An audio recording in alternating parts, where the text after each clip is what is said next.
Okay, రాహుకేతువులు అంటే ఏం చెప్పాను? Earth orbit. ఎర్త్ భూ- ఆర్బిట్ అంటే ఎర్త్ సూర్యుడి చుట్టూ తిరిగే ఆర్బిట్ ని ఎర్త్ ఆర్బిట్ అంటారు. మూన్ ఆర్బిట్ అంటే మూను ఎర్త్ చుట్టూ, భూమి చుట్టూ భూ తిరిగే ఆర్బిట్ ని భూమి మూన్ చుట్టూ ఆర్బిట్. తిరగడం. ఉమ్.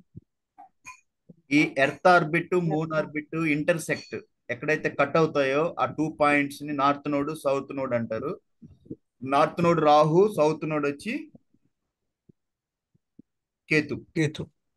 ఈ రెండు మ్యాథమెటికల్ పాయింట్స్. అంటే రాహుకేతు ఇవి ఫిజికల్ గా గ్రహాలు కావు, దే ఆర్ మ్యాథమెటికల్ క్యాలిక్యులేషన్స్ అనమాట. ఓకే. Okay sir. రాహుకేతువులు, మీరు ఒక ఆస్ట్రాలజర్ అంటే మ్యాథమెటికల్లీ స్ట్రాంగ్ ఉండాలి, సైంటిఫిక్ గా చాలా స్ట్రాంగ్ ఉండాలి, క్యాలిక్యులేషన్స్ ఉండాలి, ఇక్కడ టెక్నికల్ గా కూడా సౌండ్ గా ఉండాలి. అంటే అతను అలా ఉన్నోళ్ళు ఇంకా చాలా చెప్పగలరు అనమాట. నార్త్ నోడు సౌత్ నోడు కదా సార్? నార్త్ నోడ్ అంటే ఎర్త్ ఆర్బిట్. ఎర్త్ ఆర్బిట్ అంటే ఎర్త్ సూర్యుడి చుట్టూ తిరిగే ఆర్బిట్ ని ఎర్త్ ఆర్బిట్ అంటారు. మూన్, మూన్ అంటే చంద్రుడు భూమి చుట్టూ తిరిగే ఆర్బిట్ ని మూన్ ఆర్బిట్. మూనార్బిట్. ఓకే. ఈ ఎర్త్ ఆర్బిట్ మూన్ ఆర్బిట్ రెండు సర్కిల్స్ ఒక దిక్కడ ఒక దిక్కడ అంటే క్రాస్ ఇంటర్సెక్ట్ అయ్యేటప్పుడు, ఇంటర్సెక్ట్ అవ్వటం అంటే కట్ అవుతాయి అనమాట. ఆ, మీరు ఒక రెండు సర్కిల్స్, ఒక సర్కిల్ చిన్న సర్కిల్ ఒక పెద్ద సర్కిల్ ని కట్ అయ్యేటప్పుడు రెండు పాయింట్లు ఏర్పడతాయి కదా. అవును అవును సార్. సార్. అట్లా అనుకొని ఇమాజినేషన్ చేసుకోండి. ఆ points north node south node అంటారు. అవి మ్యాథమెటికల్ క్యాలిక్యులేషన్స్. ఆ పాయింట్స్ వాటిని నార్త్ నోడ్ ని రాహు అని, సౌత్ నోడ్ ని కేతు అంటారు. కేతువు అంటారు. కేతు అంటారు. అంటే ఎప్పుడు కూడా చార్ట్ లో రాహు ఉన్న పొజిషన్ నుంచి సెవెంత్ పొజిషన్ లో కేతు ఉంటాడు. ఆ, అవును సార్. ఉమ్. అది ఇంపార్టెంట్, గుర్తుపెట్టుకోండి. పోతే రాహుకేతువులు ఫిజికల్ ప్లానెట్స్ కాదు కాబట్టి వాళ్ళ కంబషన్ అనేది ఉండదు, అస్తంగత్వం ఉండదు. Okay, okay sir. Okay sir. Okay. Next వచ్చేసి ఏంటి నేను చెప్పాను? సన్. సన్ అంటే సన్ కి అస్తంగత్వం ఉండదు, ఎందుకంటే సన్నే కదా. సన్కి సన్ సన్నే కదా, చేస్తుంది అవును సార్. కాబట్టి. పోతే చంద్రుడు సూర్యుడికి దగ్గరగా ఎప్పుడు వస్తాడు? ఇది ఆ, మన ముని గారు చెప్పారు 12 డిగ్రీలు అన్నారు, నేను చెక్ చేస్తానా. Sir okay sir. Okay. Moon అంటే సూర్యుడికి దగ్గరగా వస్తాడా, ఎప్పుడు వస్తాడు, అది ఆ డిగ్రీలు ఉన్నాయా అనేది కొంచెం నా క్లారిటీ కావాలి. Okay, sir. Next okay sir. మా చర్రాసులు, స్థిర రాశులు, డ్యూయల్ సైన్స్, ద్విస్వభావ రాశుల గురించి ఇంతకుముందు ప్రీవియస్ క్లాస్ లో చెప్పాను నేను. చర్రాసులు, స్థిర ఆ, రాశులు, ఓకే. ద్విస్వభావ రాశులు. ఏ చర్రాశులు అంటే ఏమవుతాయమ్మా? చరరాశులు వచ్చేసి సార్ చర స్థిర విశ్వభావ కదా సార్. చర వచ్చేసి మేషము, వృషభం, ఆ, మేషము, మిథునము, కన్య. తప్పమ్మ తప్పమ్మ తప్ప. మేషం, మిథునం వచ్చి ద్విస్వభావ రాశి. ఆ, అవును సార్. చర, సారీ, మేషము, కర్కాటకము, ఓకే. తుల ఆ తుల. అండ్ మకరం సార్. ఓకే, మకరం. చర. ఓకే, ఆ, ద్విస్వభావ రాశులు. మిథునము, ఓకే. కన్య, ఓకే. ధనుస్సు, ధనస్సు ద్విస్వభావ రాశి. మీ- మీనం సార్. ఓకే, ధనుస్సు ద్విస్వభావ రాశి అవుతుందా? చర స్థిర ద్విస్వ అవుతుంది, ఓకే. చర స్థిర విశ్వభావ కదా సార్. Okay, correct. చరా స్థిర. మీరు మేషం నుంచి పట్టుకుంటే చరా స్థిర ద్విస్వభావ, మిథునం దాకా విశ్వభావ. తీసుకుంటే చర, ఉమ్, కర్కాటకం నుంచి అంతే. చరా స్థిర ఆ, ద్విస్వభావ. ఓకే. అంతే కదా సార్. ఆ, తుల నుంచి మళ్ళీ చరా స్థిర ద్విస్వభావ, మిథునం విశ్వభావ. అయిపోద్ది. ధనుసు నుంచి మళ్ళీ మకరం చరా స్థిర ద్విస్వభావ, మీనం. ఓకే, అవును సార్. ఇట్లా గుర్తుపెట్టుకోవాల్సి వస్తుంది. ఇప్పుడమ్మా నేను మారక స్థానాల గురించి చెప్తున్నాను. లగ్నాన్ని బట్టి మారక ఓకే. స్థానాలు 2, 7 స్థానాలు మారక స్థానాలు. Okay sir. యాజ్ పర్ లగ్న 2 और 7 मारक स्थानम. ఓకే, లగ్నా కే ముతాబిక్ 2 और 7 మారక స్థానాలు. రెండు ఇంకా స్ట్రాంగ్ 7 కన్నా. సరేనా? Okay sir. రెండో మారక స్థానం 7th స్థానం కన్నా కూడా ఇంకా స్ట్రాంగ్. ఈ మారక స్థానాలు అంటే maybe they will give very harm, చాలా ఎక్కువ మనిషికి దశ అంతర్దశల్లో ఎక్కువ హార్మ్ చేయడానికి అవకాశాలు ఉంటాయి, ఈవెన్ ద డెత్ వరకు కూడా అని మన ఓకే వేదికలో చెప్తుంది. సో ఉమ్, ఈ దశ అంతర్దశల్లో వీటి రిజల్ట్ ఉంటుందని. ఓకేనమ్మా? Okay sir. Okay sir as per లగ్న. ఓకే, మరి బాధక స్థానాలు, లగ్నం లగ్నం లాగా కాకుండా చరరాశులకు బాధక స్థానాలు 11. Okay sir. మూడు చరరాశులు మూడు 8 11 కాదు సార్, అలా అలా చూడకూడదా సార్? 3, ఏం 8, సార్ 12 సెపరేటా ఏం? అవి దుస్థానాలు అమ్మ, ఈ దుస్థానాలు. దుస్థానాలు, దుస్థానాలు సార్. అంటే దుస్థానాలు అంటే అవి ఎప్పుడు 6, మనకి 8, 12. దుఃఖాలు, బాధలు ఇస్తాయి అని. ఎందుకంటే 3, 8, 12, 12వ స్థానం వచ్చేసి సార్ వ్యయస్థానం. 6, 8, 12 కదా సార్? ఆ? 6, 8, 12 కదా సార్ బాధక స్థానాలు? బాధక స్థానాలు వేరు, దుస్థానాలు వేరు. నేను ఓకే ఓకే సార్. బాధక స్థానాలు చెప్తున్నాను. Okay okay చరరాశులకి sir. 11, స్థిర రాశులకు 9, బాధక స్థానం. ద్విస్వభావ రాశులకు 7. ఒక సరేనా? నిమిషం సార్. 11, 11, 9, 7. చరరాశులకి 11 సార్. చరరాశులకి బాధక స్థానం 11, స్థిర రాశులకి 9, 7 వచ్చేసి దిశ ద్విస్వభావ రాశులు బాధక స్థానం. బాధక స్థానాలకి మారక స్థానాలకి इनका डिफरेंस है, ठीक है? बाद मारक स्थान बहुत ही खतरा है, बहुत डेंजरस है. हाँ? Okay sir. బాధక స్థానాలు దే విల్ గివ్ ట్రబుల్స్ ఇస్తాయి మనకి, బాధక కష్టపెడతాయి అన్నమాట ఆ స్థానాలు. అండ్ మారక స్థానాలు అంటే కొంచెం లైఫ్ లో మనకి జరగబోయే ఏదన్నా ప్రమాదాలు అలాంటివి. ఓకే, ఈవెన్ దో డెత్ అనేది కూడా ఓకే మారక స్థానాలని. ఓకే, దశ అంతర్దశల్లో. Okay sir. సరే, నెక్స్ట్ వచ్చేసి మారక స్థానం మీరు అడిగింది. ఆ మున్ని సార్, మీరు అడిగింది 6, 8, 12 అన్నారు, అవి దుస్థానాలా? Sir okay sir. ఒక్కోసారి 3, 6, 8, 12 అంటున్నారు, ఒక్కోది ఇక్కడ 4, 6, 8, 12 అంటున్నారు. సార్. అది కొంచెం మారుతా ఉంది, చూసుకోండి. ఓకే, ఉమ్, సరే. ముని గారు, మీరు ముందు చాలా క్వశ్చన్స్ వేసాను, నేను చెక్ చేస్తున్నాను స్టూడెంట్ ఎట్లా ఉన్నారు వాళ్ళని. నేను మిమ్మల్ని ఒక పెద్ద ఆస్ట్రాలజర్గా ఇప్పుడే మీరు ప్రిడిక్షన్స్ అనేవి పెట్టుకోకుండా నాలెడ్జ్, సార్ బాగా fulfil knowledge, Vedic. Sir basics బాగా నేర్చుకుంటున్నాను సార్, ప్రాక్టీస్ అదే చేస్తున్నాను సార్. చెప్తున్నాను, Vedic, western and sir Krishnamurthy. నేను కృష్ణమూర్తి పద్ధతిని ఎక్కువ లైక్ చేస్తాను. నేను ఆయన అంటే, సార్ కృష్ణమూర్తి అంటే నేను చాలా ఇష్టపడతాను కూడా. ఎందుకంటే నేను ఒక సైన్స్ స్టూడెంట్ని, ఒక ఓకే ఇంజనీరింగ్ ఓకే. స్టూడెంట్ని. నాకు ఇట్లా ఇలా సైంటిఫిక్ గా ఏదైనా ఆలోచించాలి. ఉమ్, కాబట్టి ఈ సొసైటీలో ఇలా చాలా మంది తల్లిదండ్రుల్ని ఈ జ్యోతిష్యం మీద ఇబ్బంది పెడుతున్నారు. కాబట్టి మిమ్మల్ని నెల్లూరు సైడ్ బాగా డెవలప్ చేయాలి, మేడం గారిని వచ్చేసి కాకినాడ సైడ్ ఒక సార్ నిస్వార్థంగా ఈ ప్రజల్లో ఉన్నటువంటి ఈ మిత్స్ అంటారు. మిత్స్ అంటే అనవసరమైనటువంటి భయాలను కల్పించేసి కుజ దోషాలని, అవును సార్. అంటే ఇంకా వచ్చేసి నేను అవును సార్. చూస్తున్నాను ఒకే లగ్నాలని అవన్నీ ఇవన్నీ ఒక ఆస్పెక్ట్ ఒకటే పట్టుకుంటారు, అట్ట పట్టుకోకూడదు. ఏక నక్షత్ర దోషాలని చాట్లో ఎన్నో చూడాలి.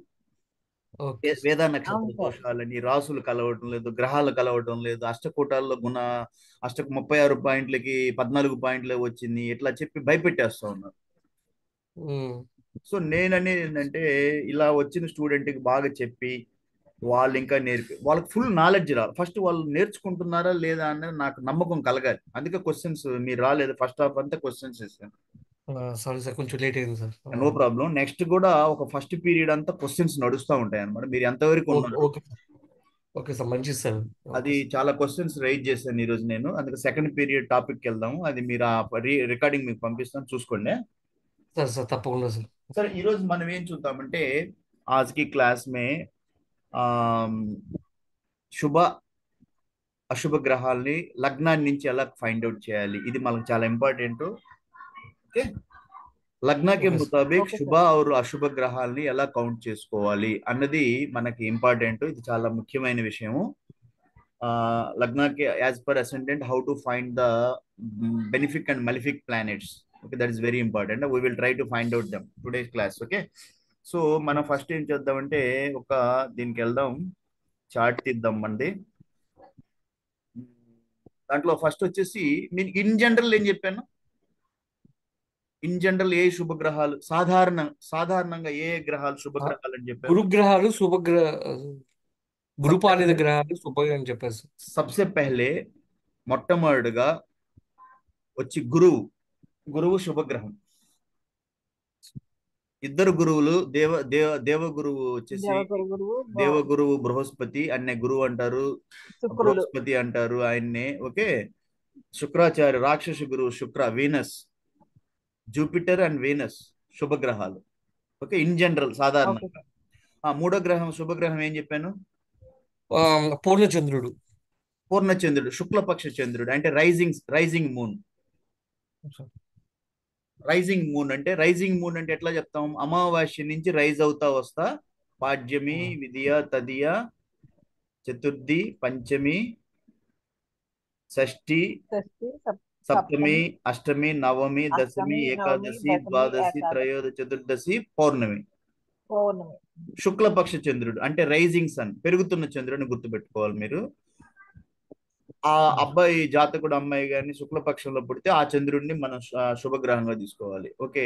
కృష్ణపక్షం లేదు బహుళపక్షం అంటే డిక్రీజింగ్ సన్, డిక్రీజింగ్ మూన్, క్షీణిస్తున్న చంద్రుడు. ఓకే. పౌర్ణమి నుంచి క్షీణిస్తూ వస్తున్నాడు అమావాస్య దాకా, మళ్ళీ పాడ్యమి, విధియ, తదియ అట్లా. Okay sir. నెక్స్ట్ మరి ఇంకే గ్రహాలు చెప్పాను నేను? So Jupiter, Venus and next వచ్చేసి చంద్రుడు depend upon your that is శుక్లపక్షమా కృష్ణపక్షమా. నెక్స్ట్ శుభగ్రహాలతో కూడిన బుధుడు. ఒంటరిగా ఉన్న బుధుడు. లేదు, శుభగ్రహాలతో ఉన్న బుధుడు అయితే ఇంకా శుభం ఉంటది. అక్కడ ఒంటరిగా ఉన్న బుధుడు శుభుడు, పాపగ్రహాలతో కలిసిన బుధుడు అతను శుభగ్రహం అయినా కూడా పాపగ్రహాలతో కలిసాడంటే అశుభుడు అనమాట. Okay. So in general malefic planets, bad planets in general సాధారణంగా లగ్నాకే ముతాబిక్ నయ్యే, జనరల్ గా సాధారణంగా శని, కుజుడు సార్. శని, కుజుడు అంటే మార్స్, రవి అంటే సన్, రాహుకేతువులు. ఓకే. రాహుకేతు, శని, కుజ అంటే మార్సు, సన్, 5. బుధుడు కూడా అశుభ గ్రహాలతో కలిస్తే అది అశుభ గ్రహాలు కలిస్తే కండిషన్. ఓకే. అంతే సార్. ఓకే. ఇప్పుడు మనం లగ్నం నుంచి వెళ్దాం. ఫస్ట్ వచ్చేద్దాము మేష లగ్నం. ఓకే. మేష లగ్నాలకి కనుక్కునేటప్పుడు మీరు ఏం చేయాలంటే ఫస్ట్ కోణాలు తీసుకోండి. 1, 5, 9 నెక్స్ట్ రాసుకోండి. నెక్స్ట్ 1, 5, 9 స్థిర శుభులు. నెక్స్ట్ 1, 4, 7, 10 కేంద్రాలు శుభగ్రహాలు. 3, 7, 11 స్థిర పాపులు. ఓకే. 1, 5, 9 స్థిర శుభులు. తర్వాత సార్ 1, 5, 9 కోణాల్లో వచ్చే గ్రహాలు శుభాలు, స్థిర శుభులు, ఎప్పుడు కూడా శుభులే. 1, 4, 7, 10 కేంద్రాలు. నెక్స్ట్ శుభగ్రహాలు. నెక్స్ట్ పాపగ్రహాలు 3, 7, 11 స్థిర పాపులు. ఇప్పుడు మళ్ళీ మారక స్థానాలు, బాధక స్థానాలు, దుస్థానాలు ఇవన్నీ తీసేసుకున్న తర్వాత మిగిలిన గ్రహాలు శుభగ్రహాలు. ఓకే. Okay sir. మారక స్థానాలు, బాధక స్థానాలు. ఓకే. నెక్స్ట్ వచ్చేసి ఇంకేం చెప్పాను? దుస్థానాలు. ఫస్ట్ మేషానికి వెళ్దాం. Okay sir. మేషానికి కోణాలు చెప్పండి. 1 మేషము, సింహం రాసుకోండి. మేషము, మేషరాశి. మేషాధిపతి ఎవరు? Who is the lord of మేష? కుజుడు సార్. కుజ రాయండి. కుజ. నెక్స్ట్ సింహానికి అధిపతి రవి సార్. రవి రాయండి. 9 ధనుస్సు సార్. గురువు. ఓకే. గురువు రాసుకోండి. 9. ఓకే. 9. సో కుజ, రవి, గురు వచ్చింది. ఇంతవరకు వచ్చాయి కదా. నెక్స్ట్ రండి. 1 అంటే సరే కుజ వచ్చింది. 4 అంటే చంద్ర సార్. కర్కాటకం. చంద్ర రాయండి. నెక్స్ట్ 7 మళ్ళీ కుజుడిదే సార్. 7 కుజుడు కాబట్టి రాయమాకండి. ఇప్పుడు ఏమవుద్దంటే మనకి 7 వచ్చేసి మారక స్థానం. 7 శుక్ర కదా సార్, మర్చిపోయింది సార్ సారీ. తుల మోసానికి శుక్రుడు 7 వస్తుంది సార్. 1 2 శుక్రుడు 3 వస్తుంది 4 సార్. 5 6 7 7 శుక్రుడు వస్తుంది. కాబట్టి శుక్రుడు వచ్చేసి శుక్రుడు. ఓకే. సరే, ఇప్పుడు ఏంటంటే ఈ కేంద్రాల్లో శుక్రుడిని తీసుకోము, ఎందుకంటే అది 7 మారక స్థానం. అవును సార్. మారక స్థానం కాబట్టి అది కాక 3 7 11లో కూడా మనకి ఏమొస్తుంది, స్థిరపాపుల్లో వస్తుంది శుక్ర అనేది. అవును సార్. అందుకని శుక్రుడిని మనం ఏం చేస్తాం అంటే పాపగ్రహం కింద కౌంట్ చేస్తాం. కాబట్టి ఇప్పుడు చంద్ర 4 వస్తుంది, 4 అంటే 7 10 వచ్చి ఏమొస్తుంది, అది వచ్చేసి శని. మకరం సార్. శని. శని. ఇప్పుడు శనిని మనం తీసుకుంటే ఏమవుద్దంటే చూద్దాం, తర్వాత చూద్దాము. శని తీసుకుంటే ఏమవుద్దంటే 3 7 11 కింద వస్తుందా శని? 11 కింద వస్తుందా? 1 2 3 4 5 6 11 కూడా శని అవును, వస్తుంది వస్తుంది సార్. శని వస్తుంది సార్. శని శని వస్తుంది. వస్తుంది సార్. ఎన్ని దేంట్లో వస్తుంది? 3 7 7 11లో వస్తుందా? కుంభంలో వస్తుంది సార్. 11లో 3 7 11లో కుంభంలో వస్తుంది. మకరం శని వచ్చేసి 11లో శని పడుద్ది కదా కుంభంలో. అవును సార్. అవును సార్. అందుకని కుంభంలో శని వస్తున్నాడు కాబట్టి మకరంలో శని, కుంభంలో శని. అంటే కేంద్రాల్లో వచ్చిన 10లో మకరంలో శని, 11 స్థిరపాపుల్లో 11లో కుంభంలో శని. కాబట్టి శని పాపగ్రహం. అవును సార్. అప్పటికి మనకి కేంద్రాలను బట్టి ఓన్లీ కుజుడు ఆల్రెడీ ఉన్నాడు, రవి చంద్రుడు వస్తున్నాడు 4. అంతే సార్. ఇప్పుడు ఏం వేసుకున్నాం, మనం ఏం వేసుకున్నాం? మేషము, చంద్రుడు, రవి రవి, నెక్స్ట్ గురుడు సార్. గురుడు. గురుడు అంతవరకు సార్. ఆ పాపగ్రహాలు అవును వచ్చేసి సార్. పాపగ్రహాలు వచ్చేసి పా- 3 7 శుక్రుడు. 11 3 అంటే బుధుడు 3 మిథునం, ఆ, 3 7 శుక్రుడు సార్. శుక్రుడు, 11 శని సార్. కుంభంలో శని. ఓకే, 11 శని. ఈ 3 7 11 వచ్చేసి మనకి ఏమైనాయి? పాపగ్రహాలు. అవును సార్. ఇప్పుడు మనకి కుజుడు, రవి, గురు. కానీ ఈ చంద్రుడిని ఎట్లా తీసుకోవాలి మనం? చంద్రుడి స్థానం 4 అంటే మనకేమన్నా బాధక స్థానాల్లో ఏమన్నా పోద్దా చంద్రుడు? బాధకం వచ్చి పోదు సార్. లేదు ఏ సార్. స్థానం? మేషం వచ్చేసి ఏ రాశి? చర్రాశికి 11 కదా. చర్రాశికి 11, స్థిర రాశికి 11. 9. కాబట్టి 11 అంటే ఇక్కడి నుంచి కుంభం ఆల్రెడీ శని. ఓకే, ఒకటి. నెక్స్ట్ వచ్చేసి ఇంకొక కండిషన్ రాసుకోవాలి మనము. చంద్రుడికి సూర్యుడికి 2 కండిషన్స్ ఉంటాయి. 1 2 5 7 10లో చంద్రుడు గాని సూర్యుడు గాని ఉంటే ఏంటిది కండిషన్ ఏంటి? కుజదోషం సార్. చంద్రుడు. అవి కుజదోషాలు కాదు. 1 2 5 7 10 అప్పుడు గాని చంద్రుడికి 1 2 5 7 10 నేను